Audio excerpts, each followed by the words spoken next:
We're so thrilled to be kicking off our projection series with this discussion, and I hope everyone enjoyed seeing those films.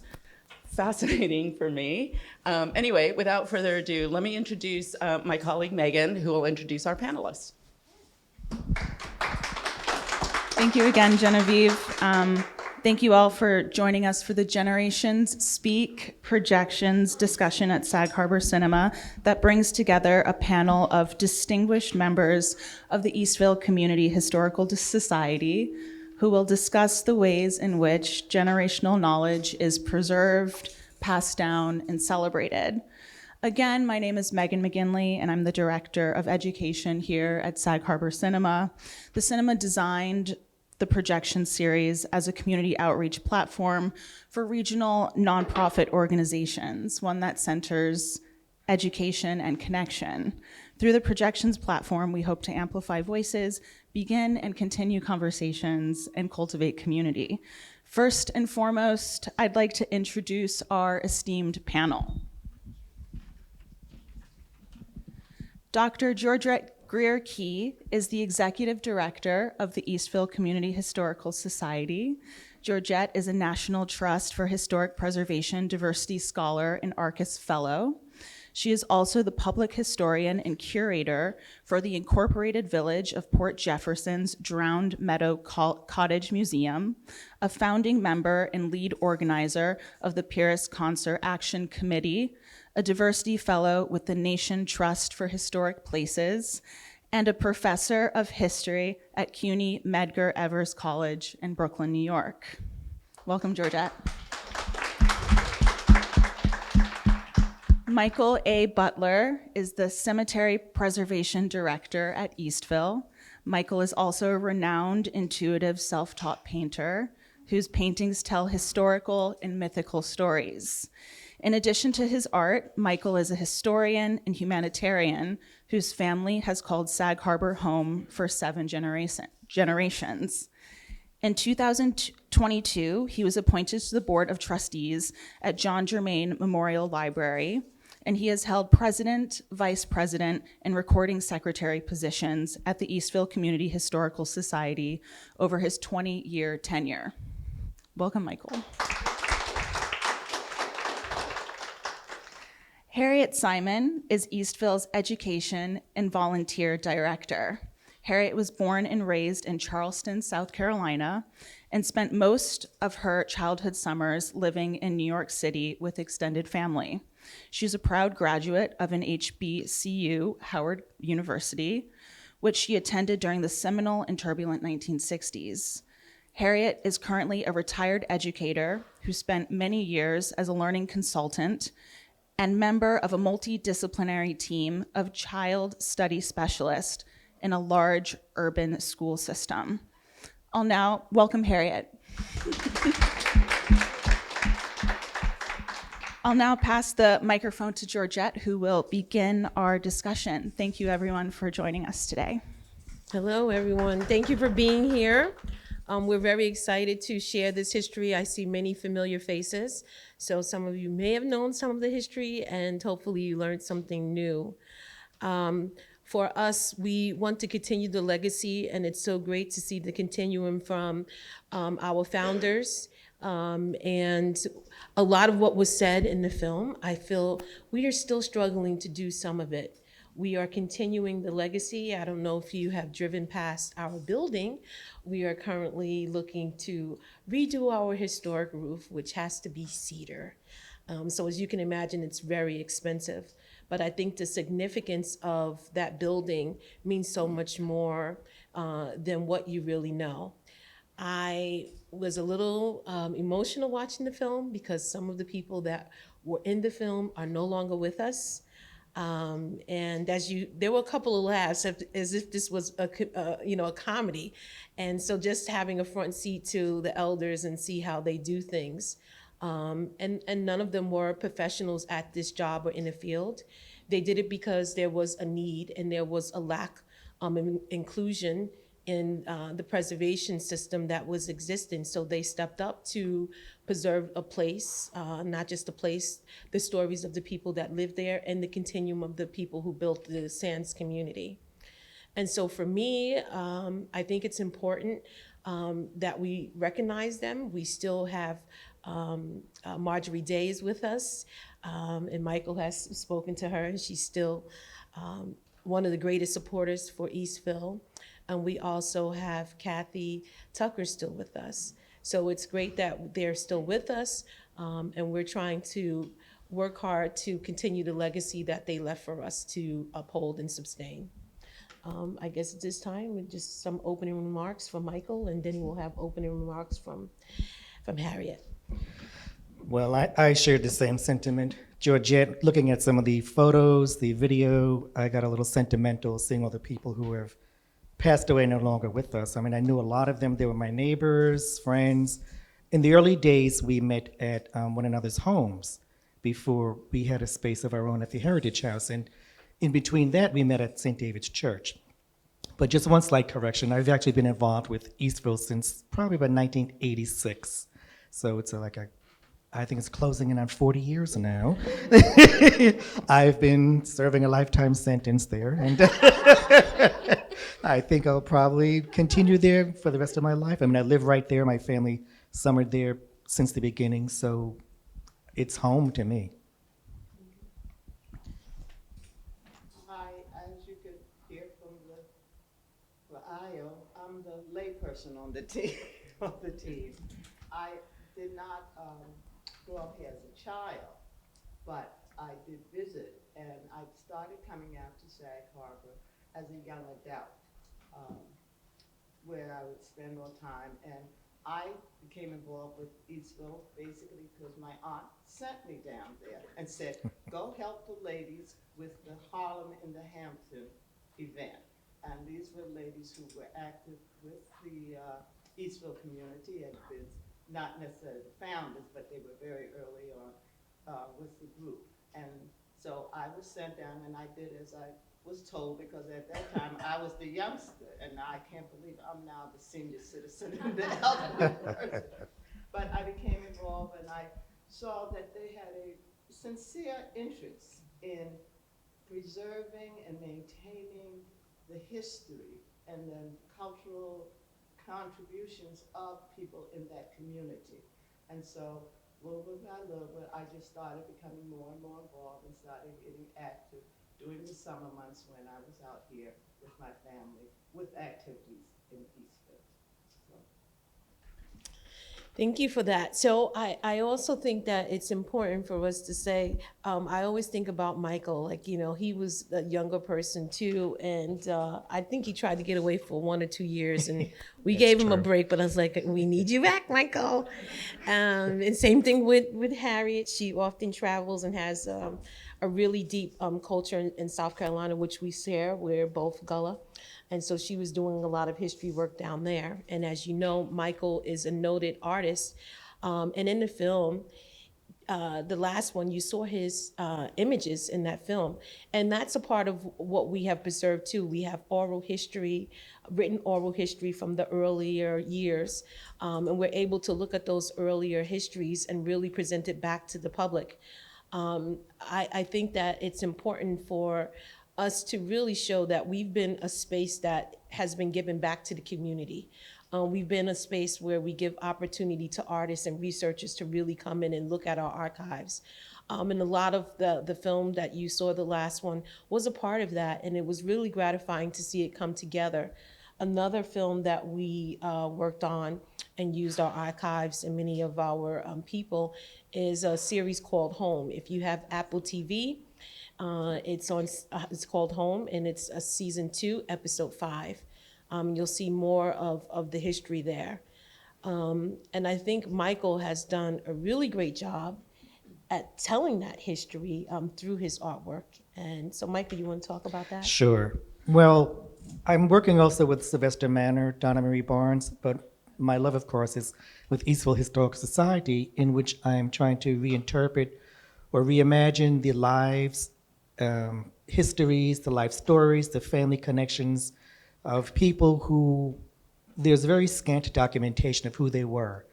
You may see something, I think might have been alluded to in some of the videos we just saw, of people who maybe there's an image of them, but you don't know the backstory.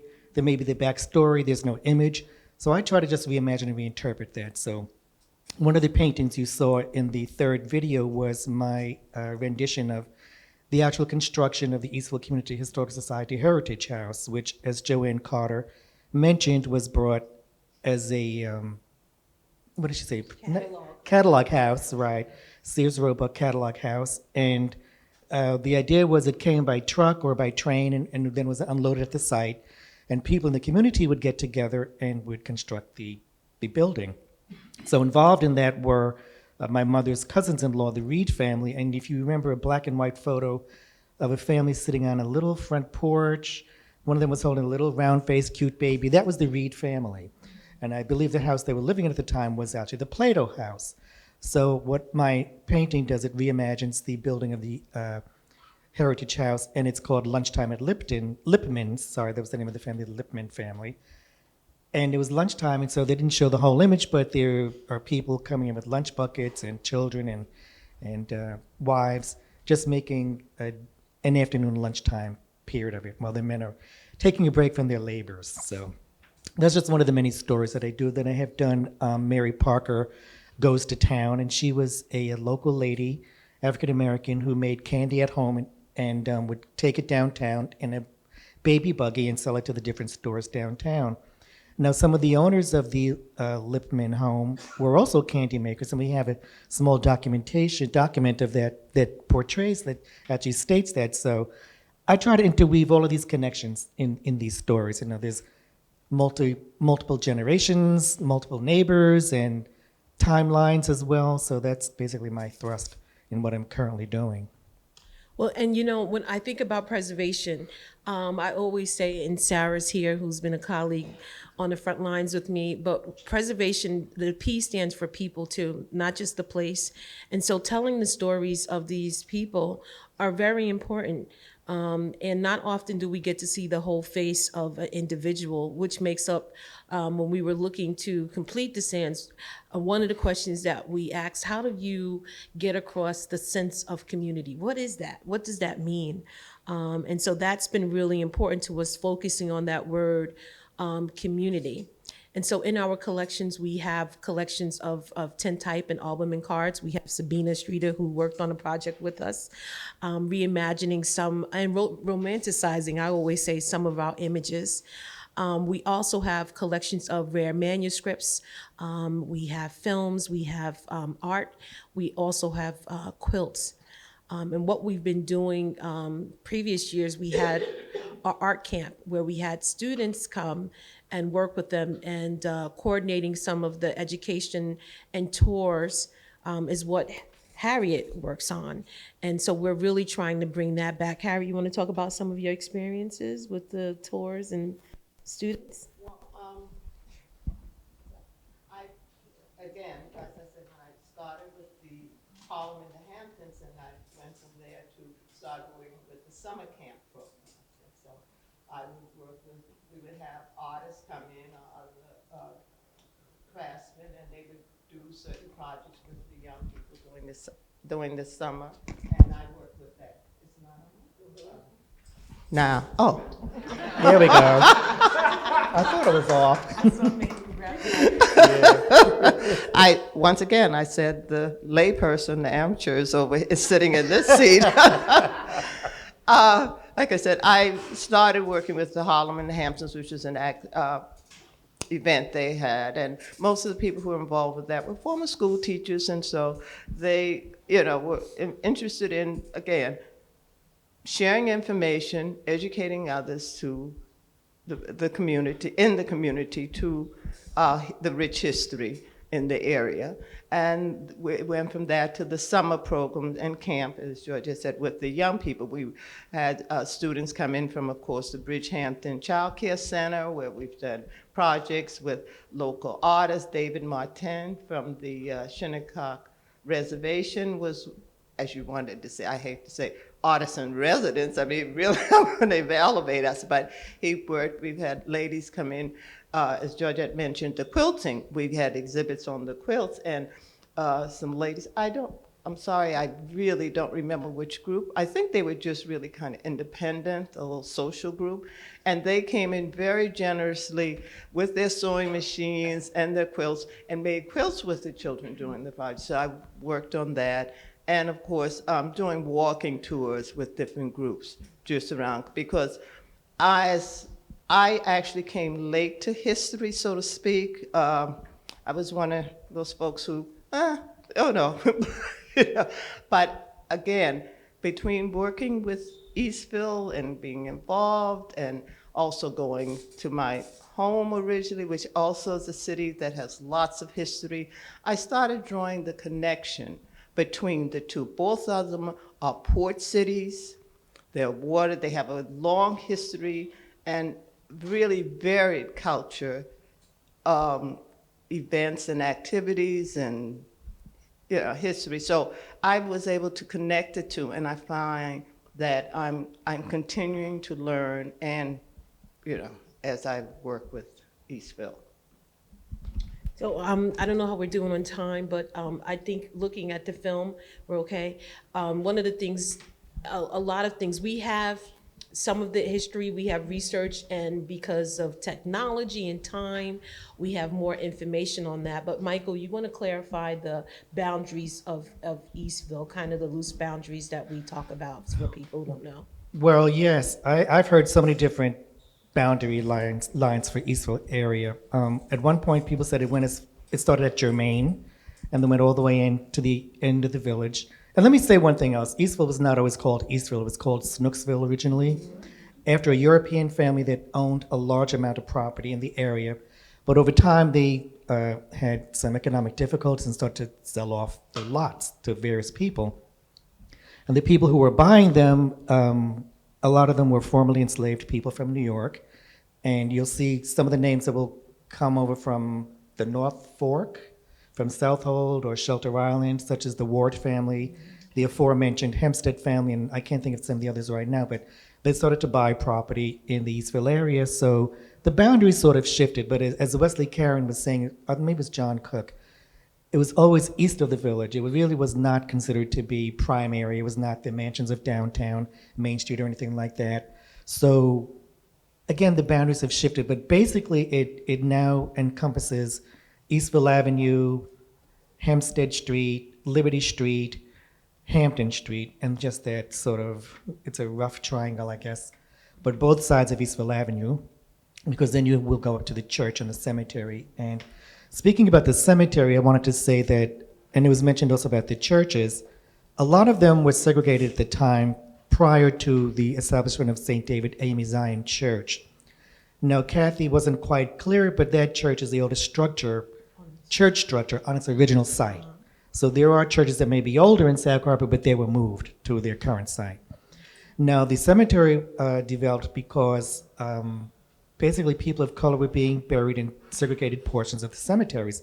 Oakland Cemetery, Old Wellers Presbyterian Cemetery, all have a little section that's sort of designated as the colored area. Now, you can see when you're going down Madison Street and you get to the corner of Latham Street, where the old dark brown, like brownstone type stones are, that's where Portuguese, Native American, and African American people are buried there, and some of those African American people are actually formerly enslaved people as well. And I think some of those dates go back to the 1790s. Now, the church also was developed because, again, black people were basically segregated. It was stated, which is true, that the number of black people in the churches, the Presbyterian and Methodist churches, had gotten to the point where the numbers were so numerous that it was felt that they should form their own church. But it was also because, and I've seen this in Shelter Island and the North Fork, black people and people of color were basically relegated to the last 4 pews in a church or up to the choir loft. Some of the churches actually said BM for black members. So we did not want to be considered second-class citizens any longer. So we were able to acquire the property on Eastville Avenue. And at one point, I'm sure we've all heard of Mrs. Russell Sage, the great benefactress of Sag Harbor Village.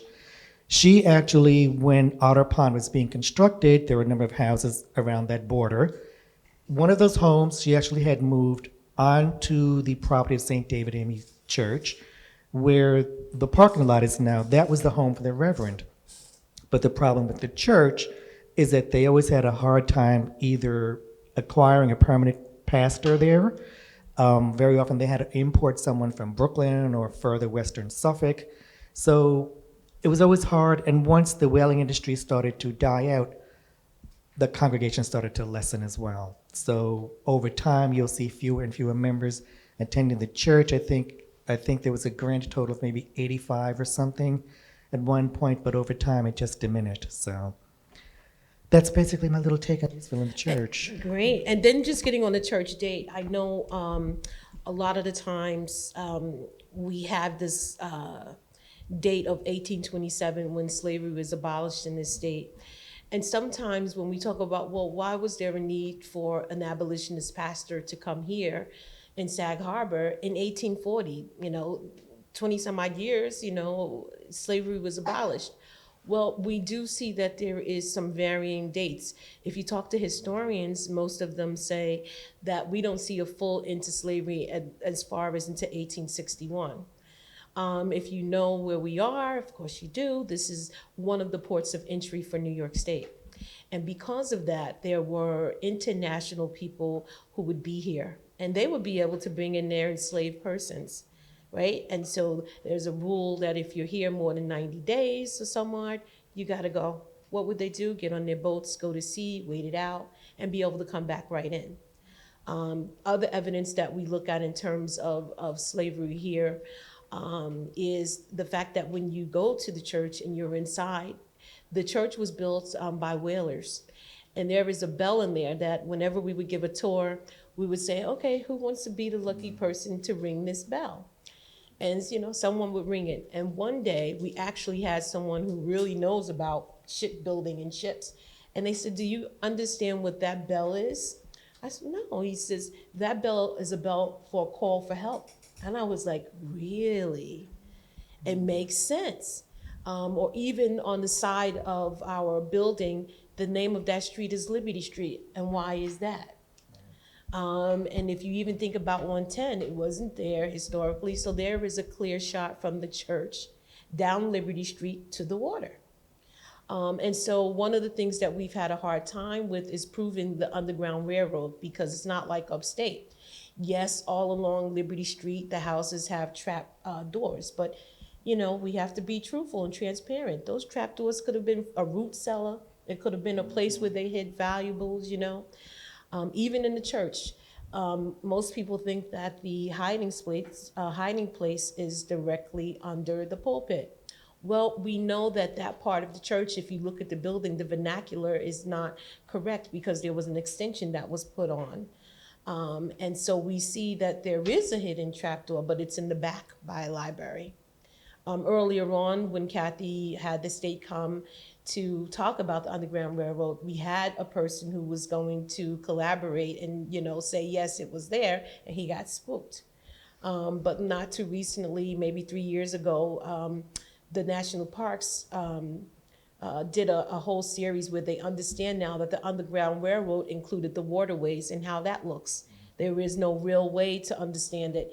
But there's one story that we read. I don't know if you ever read this book. It's called Never Been Caught by Erica Armstrong. It's a great read if you have any time, and there's a youth companion book to it. And it talks about Ona Judd, who was Martha Washington's bonded woman, and how she had such a not want to say satisfied, but more of a settled life. Because with George and Martha, they were traveling back and forth, and they were very careful on who they traveled with, especially when they were going to Philadelphia, where that was a mecca of freedom. And so she would go back and forth with them. You're of a certain age, you have dinner, you're ready for bed, you're turning in. And so that was her life. After that, she had a life of leisure in this metropolis of freedom. But as soon as Martha Washington talked about bequeathing her to a niece who had not such a great reputation of being, a little bit of a spitfire and uncontrollable, Martha wanted her to help the niece become, great material for marriage. And so once Ona heard about this, she's like, that's it, I got to get out of here, And so she escapes, and if you ever check the papers, George Washington is spending a lot of money looking for her. He never finds her. And we know that she escaped through the waterways. So this is helping our story here to really understand how the waterways was a part of the Underground Railroad, which was not really discussed back in the earlier days of the Underground Railroad, and understanding that there were multiple ways. And the fact that we have a community of whalers, a community that knew how to navigate the seas by waterways, we strongly believe that. And so we want to go forward with getting that really designated from the state. But I do think that it's really important for us to understand that this history that we are preserving is not subjugated to just one. The history that we're preserving is, yes, of course, starting with colonial contact. It's starting before that with the indigenous people who occupied the land, the Montaukets and the Shinnecock people. It's also preserving what happened after freedom, what happened during the Civil War, who were here to fight during the Civil War.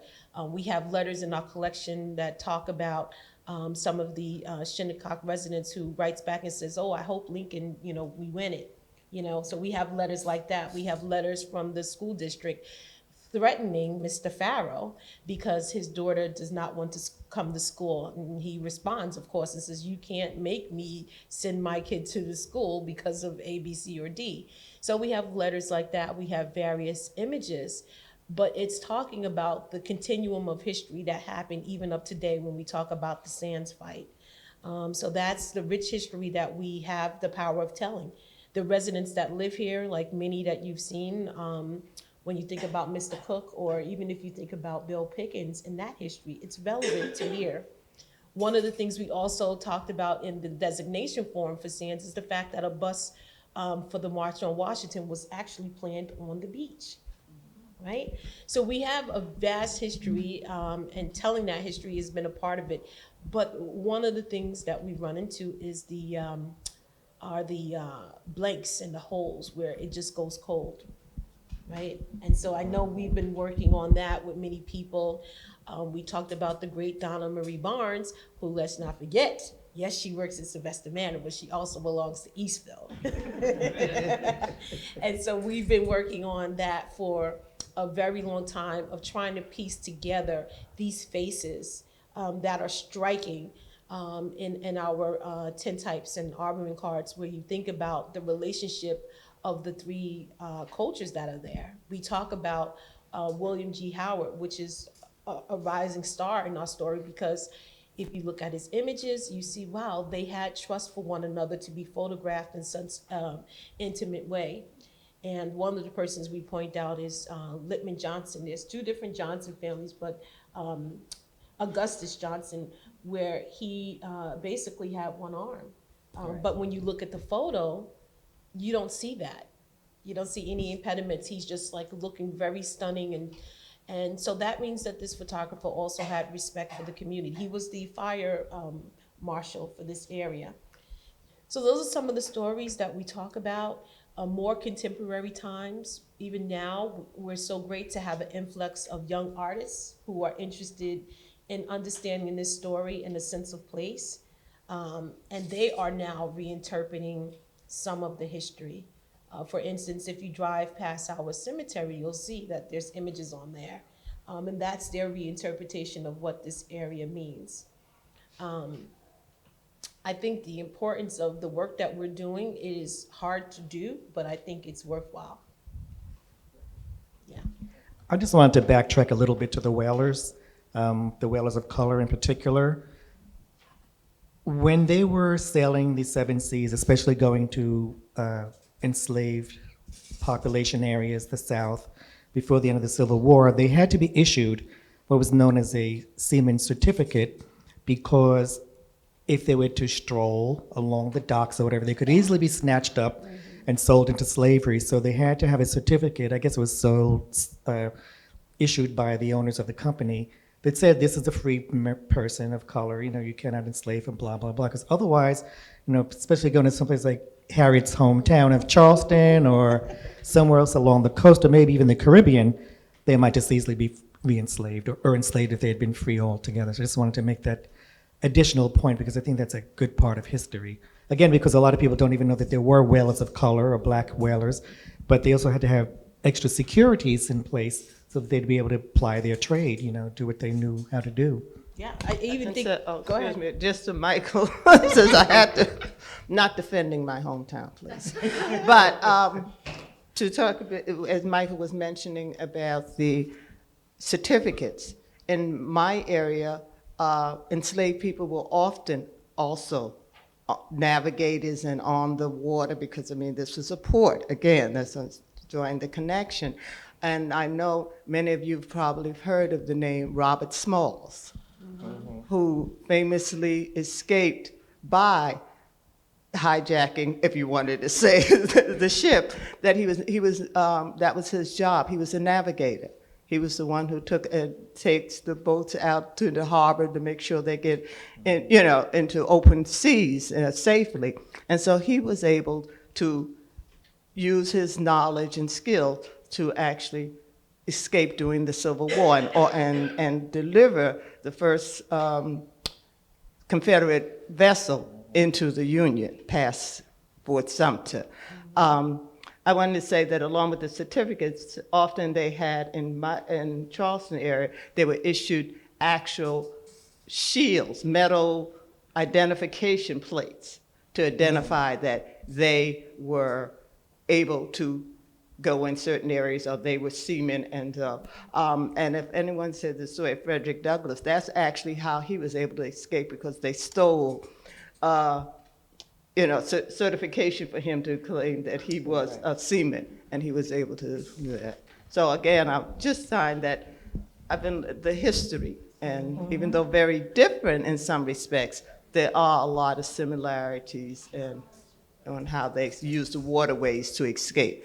And same thing in my area, the waterways were often used in the Barrier Sea Islands to actually hide.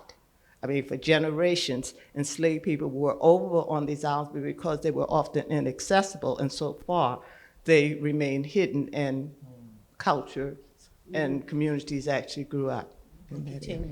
Continued, well, Yeah. somewhat.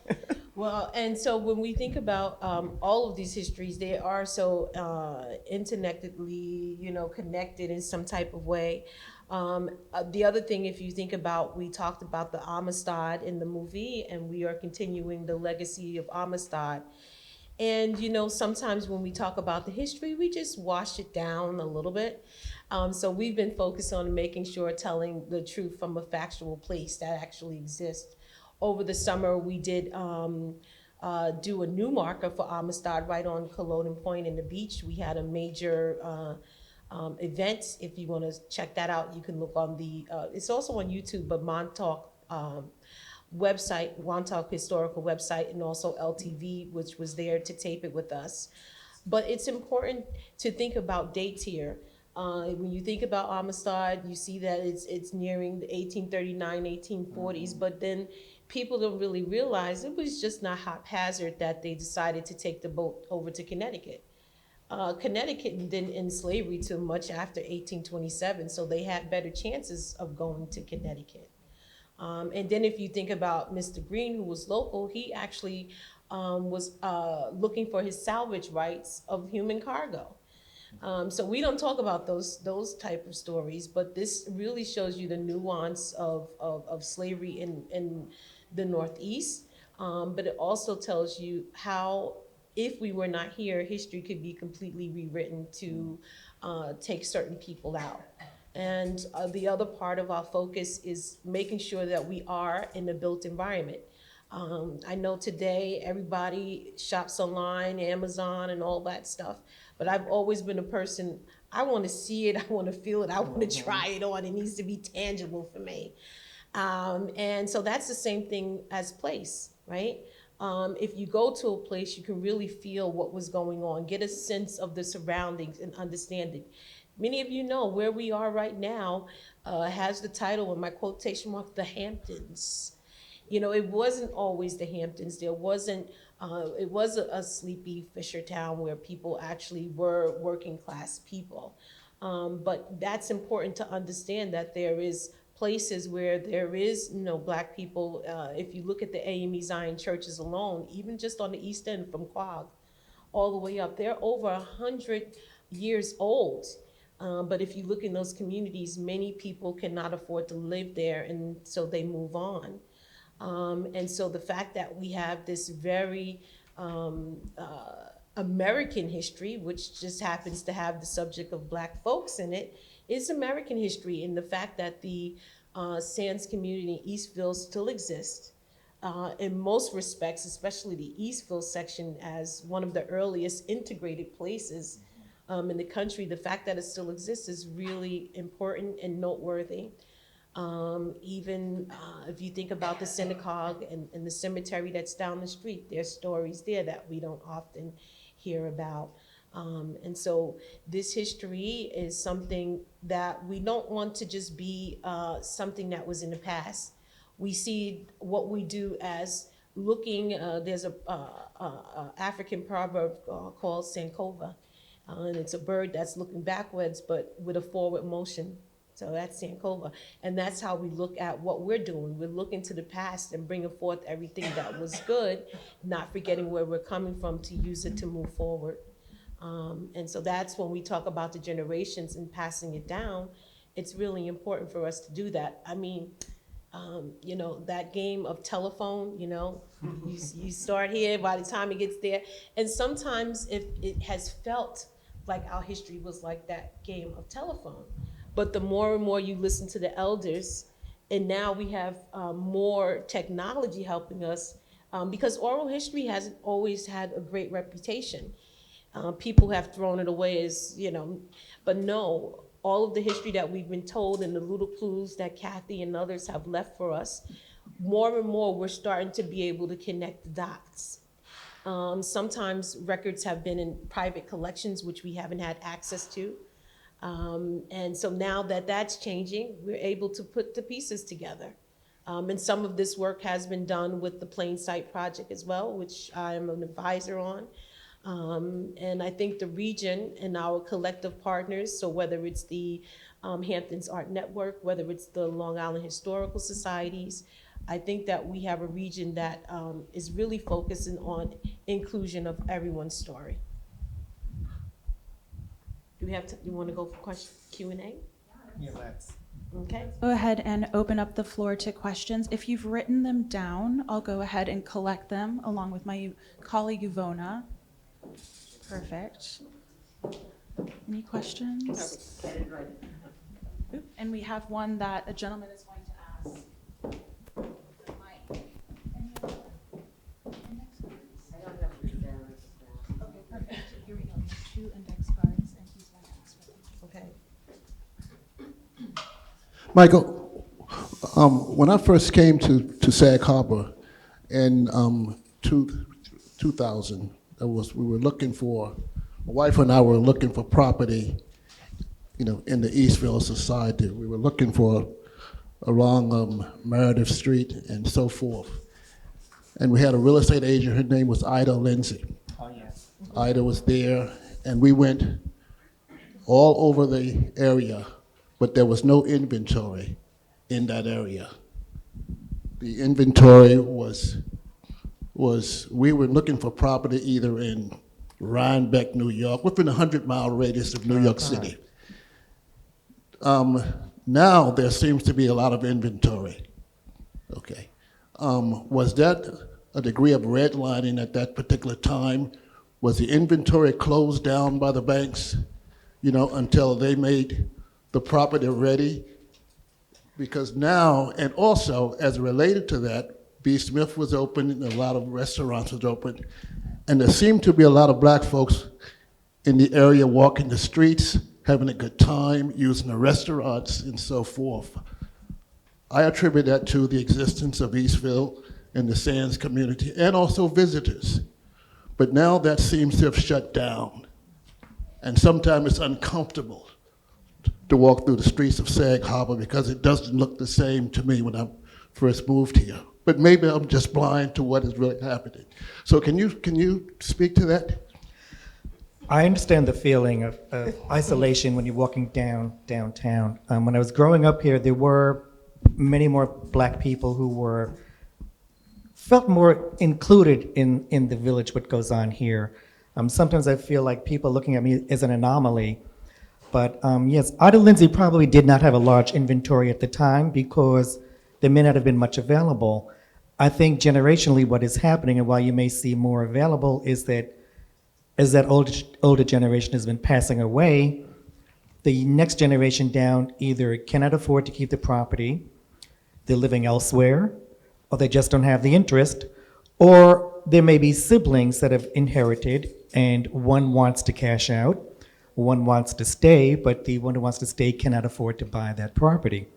So when I was driving through Chatfield's Hill, which is one of the other subdivisions, along with Hillcrest Terrace, that also had large Black populations, and right in this one corner, there are 3 homes for sale. They were all owned, currently are owned by Black people, but as I look at them and the way prices are going, to be able to afford a second home, which is going to be $2 million, is just not feasible for a lot of Black people, especially when we only have 1/10 the buying power of the larger white community. So there are more things available perhaps, but it's going to be less attainable. And that's what worries me again. That's one reason why you see fewer and fewer Black people on the streets, as well as the year-round population. Between the 2020 census and the 2010 census, there was probably a drop in the full-time Black population of about 75%. I mean, it was like in the lower maybe 20s or something like that, a number of 20 people that are here full-time. Whereas in 2010, it might have been, I don't know, maybe closer to 100 or so. So again, that's that attrition, it's generations dying out, younger generations not being able to afford to stay. So that's why, again, it's even more important that our history is collected, documented, and disseminated so that people will know that we are here. I know the late Jean Held from the Sag Harbor Historical Society, now museum, was doing a program on, she wanted people, just amateur people, to take photographs of things in the village that may not be here in 50 years.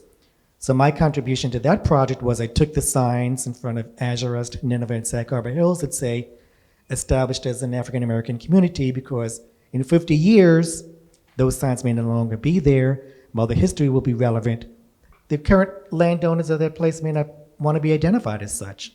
And again, so this is how history gets rewritten, overwritten, and eventually forgotten. So I hope so that answered your question. 1 second, we're going to answer this too. You want to answer it, or I can answer it? Follow up. Well, I just like to follow up on what Michael's saying.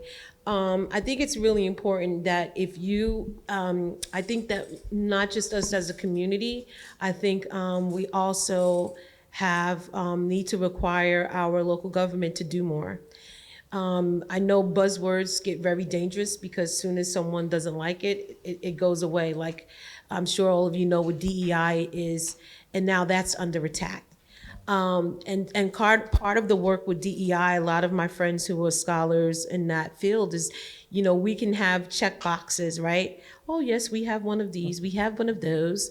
And then what happens is, but you don't create an environment for them want to be there and for them want to stay.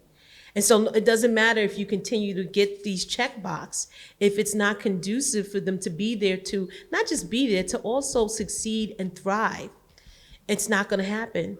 And so the initiative of wanting to see the true representation of our country and our people, I think that it has to be an effort to do that.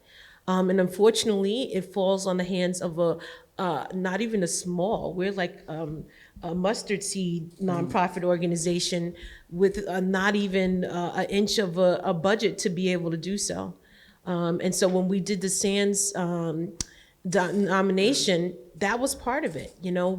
We can preserve it and use preservation as a tool, but as you saw in the film, we only have national and state recognition.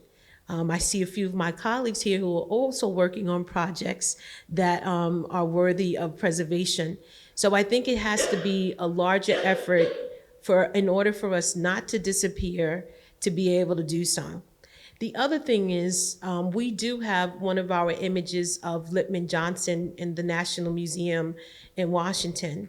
And that exhibit is called The Power of Place. So if you ever go look at that image, it's called The Power of Place is the exhibition. And Eastville and Sag Harbor is on the map because of who and what we have done. But when I think about that, I got the honor to go to the opening for the donors. It was quite spiffy, and but it was really enjoyable. And I bring that up because I was so moved. I mean, I get teary-eyed, think of it. Like, I know I'm American. You know, my family's fought in all wars and very patriotic. But that was the first time I felt like an American. And I felt so strongly American because in the museum, I was sitting by people I had no clue who they are, and we all talked about stories of how we got there. There was a white woman from Missouri, and she says, "Oh, well, I donated the slave auction block." I'm like, wow, you know. Then I met another lady who was getting her car service in Honda, and she apparently was sitting next to the military curator. And so he told her who she is and who he is, and he's been looking for this thing, this medal that it was the equivalent of the Purple Heart, but it was awarded by the French. She says, "Oh my God, I have one of those. My great-grandfather, we have it in an attic. He fell off the chair." And he was looking for that all around the world, and he happens to find it in the service area at Honda.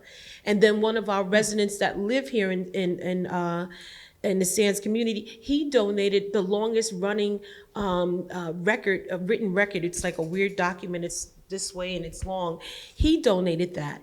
And so it shows you that every people in America created that museum from things that they had in their attics, things that they had in the dresser drawer that they didn't know had any real significance to no one else. And even myself, I think about collections of my father's hidden away images from Vietnam. All of these images and artifacts made a difference for that museum. And so it shows the power of collectively wanting to preserve something. And so when I think about that story and how that huge museum is basically made from a lot of people who had history that they didn't know was worth anything, was of any significance, because in these fields we have talked about what not even us, the people who had the grand old ideas, they're the ones that determine what is history and what should be preserved. And so we are kind of destructing that narrative. And when we did the oral stories, we did from 90 all the way down to the new generation to create the nominations.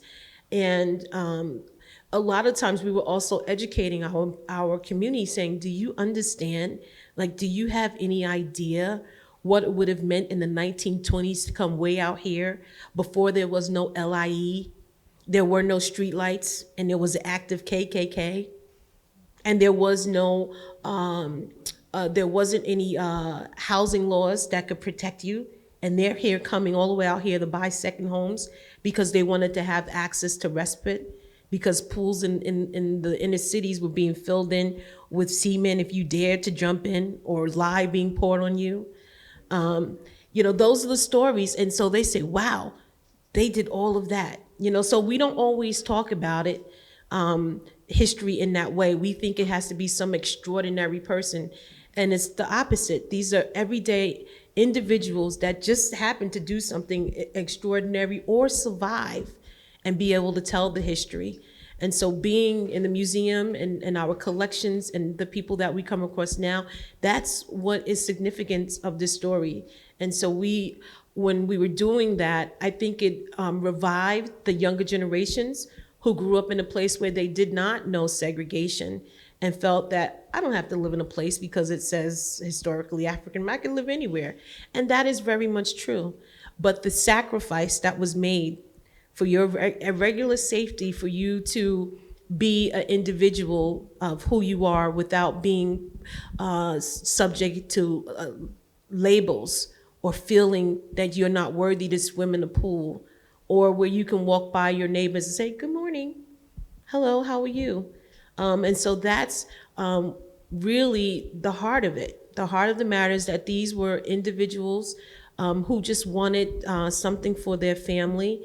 And they were able to get that here, the solace that we all want. They were able to get it here at a time where that wasn't readily accessible. Were any of the homes? That's basically the question. Amazingly granted, Yeah. An architect, black architect woman from Richmond. Yes. Are any of those homes still on the site of Eastville? Some of the homes that she was an architect. She was a sister of Dr. Moore Terry. Yes, there is one, her house actually existing, but will come down. The family would, again, these are small houses. So where's the house that existed now? You know the street address? It's Terry Drive, I believe, or at the Terry and Richards Drive. Yeah, I Yeah. don't think we have a number. And we've done that research too, talking about Maud Terry and Amazing Meredith, and Sarah's here to talk about that as well. But there were some more questions, Michael. I don't know. How can we as a community uplift, disseminate, and popularize Eastville's history?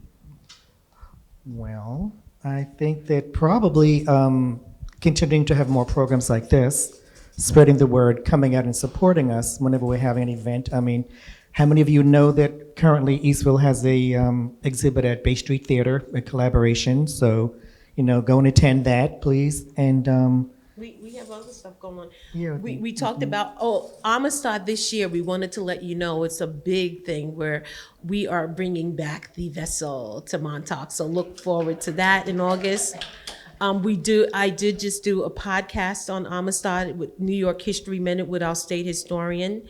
Up the island in Cold Spring Harbor, we currently have an exhibition on African-American whalers, and that was a 2-year project. We're in year 2, so you can visit that. And we try to use film as much as we can, and that's been very successful in getting the word out. right, let's include Harriet in some of this. Do you want me to throw this one to you? Is the Eastville community part of the Sands community? If not, why not? Well, the Eastville community we're connected, but we're not the same. The Eastville community definitely predates, by hundreds of years, the Sands. The Sands community, the Sands community, and I'm not going into history because here we have the lady right here, but I would like to say that the importance of it, as they mentioned, the 1940s, and blacks had limited access to places of recreation and respite. Part of my family came up as part of the Great Migration from the South up to New York, and they worked in the city, they became professionals, they were able to acquire some funds besides living from day to day, and they wanted to have some leisure time. Well, there was limited opportunity in places for African Americans to go on vacations. And this area in Sag Harbor offered some. Prior to the Sands community, as they mentioned, there were homes here where people rented them out. They would rent out. The Rose Cottage was a noted one where people could come and rent a room or rent rooms for the weekend, and there were homes. Michael had spoken about that there were cottages out here that they could rent. When my personally family came out, my aunt came out, they actually started renting up in an area in Chatfield Hill, and then they rented again some cottages down in the Eastville area, and so this was a place they enjoyed coming to. And my aunt then decided, well, I would like to have something more permanent so I can share with my family members, especially those who were still down south from my side and would come up to visit. So that she brought in the area. So no, it's definitely predates the Sands community. But from a preservation point of view, we weren't awarded historic. Eastville wasn't awarded historic district, and partly when the elders talked on the film about forming, they formed to preserve that church, and they realized that the the historic district that was being proposed at that time excluded the Black community and excluded that church, and that's how they got started. That they wanted to have that church included in the historic district that was being formed.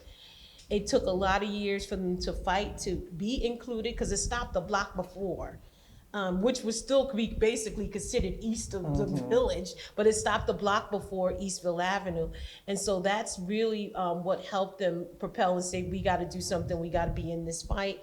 And they worked to have the historic district expanded to include the church, but as a result of that, other structures in the Eastville area were included. And then even in that nomination form in 1994, it said that you need to pay attention to the historic developments. And so that never happened. And then, there's charges for the local ordinance to really evaluate every 5 years the stock of the historic district.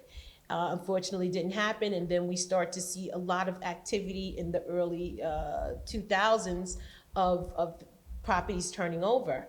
And so historically, Eastville was excluded, Sands was excluded and not followed upon.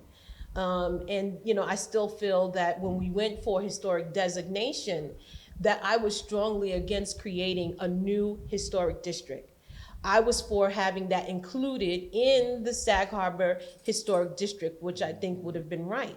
But the isms that exist did not allow for that to happen. And even though that did not happen, you'll take something when you have nothing, because there was no protection, no recognition of these stories. So that's a longer politically charged conversation concerning preservation. But that was my follow-up question, Georgette. So my understanding is, although Sands has a national and a state recognition, it does not have a local, county, or town recognition. No. Right. And really, the only one that matters in terms of protection right now is the village, because that's where the zoning laws are created to really say what happens in development there. We have the local waterfront revitalization project too. Mm-hmm. Yeah. Are there any other questions? Did we cover everything that are on the cards? Because I think Georgette gave a very comprehensive response to some of these issues here. Well, if we don't have another question, I just wanted to say that when I think about what's happening now, where we are now, we have done programs, we're continuing programs that were historically done, but we are now looking to stretch out just like other institutions. And recently, I don't want to say there's a discrepancy, because on our part, if you have that charter, which Mr. Cook was talking about, it's very important. It wasn't easy to get. And that corporation allows us to be basically an education corporation. So recently, in recent years, there's been organizations, nonprofits that are basically education corporations to able to levy a tax through the school board to get funds. If you know, the Whaling Museum had it for many years. Just the other year, maybe a year or two ago, the Sag Harbor Historical Society, which they changed their name to museum, now has it. And so recently I've been in talks with the superintendent that we also think that we should have this support too and be able to levy a tax. And we weren't perceived greatly. And his reason behind it was, you're not a museum, and that's not what the charter means. The charter is a museum. We are a museum that has collections and that follow the rules. So we are a museum, and we have not just the Eastville Historical Society, which missions is preservation, but we also have the Heritage House Museum and the St. David A. Zion Cemetery, and we are a museum. And so there's this fight over, we don't have to have a museum on our name, but we are a museum. And so I've enlisted Fred Thiel, I've written to the state historian, because we're not the only organization going through this, but we have a right to be civically engaged with our community to levy that tax. And we feel that we're being gatekeeped and blocked from that process through the school board. Not the school board, the superintendent at this point, because he would not issue us the petition to able to get it signed. And that would help us with preservation of our building and also to do programs. Sarah? Georgette, hi, I'm Sarah Couts. I'm the executive director at Southampton History Museum, and I've worked with Georgette and Michael and everyone in SANS for several years doing the preservation work. But Southampton History Museum also gets the tax levy from the school district as part of the school district. One thing I want to mention, which continues to be a source of confusion, is this isn't taking money from the school district. So it's not asking the school district to provide some funds that will go to education and the children to kind of send that off in another direction to another organization. It comes in under the umbrella of the school district tax. You'll notice too, the public library is in there. So it's not that the school district is giving money to the public library. It's a separate line in the budget. It's just that the way the laws work in New York State, that's how it can be funded through a tax levy. So just to be clear, because there's still confusion, I think, and rightfully so, that, you know, if we're giving money to Eastville, it's coming out of the school district budget. That is not true at all. When you vote as a taxpayer in the school district, you'll see those are separate budget lines. You can approve the taxes for the school districts separately from the library, separately from the history museum, from the whatever museum. So I just wanted to note that because that's something we have at our museum and continues to be a little like confusing to people. And so, you know, just to clarify, that's not the case. And if you're concerned that giving money from the tax to Eastville is diminishing for the school, that is absolutely not the case at all. So important to keep that in mind, how the process works. Yeah, but that's the whole thing, though. We're not even there yet. They won't even give us the petition. But that is absolutely true of what Sarah's saying. But that's our latest cog in the wheel, so to speak. But thank you so much, and I think that Megan wants to wrap it up. Thank you for Thank having you us, all. everyone. Thank Thank you, you. Georgette, Michael, and Harriet. Thank you for coming out. Incredible. Thank you all for coming.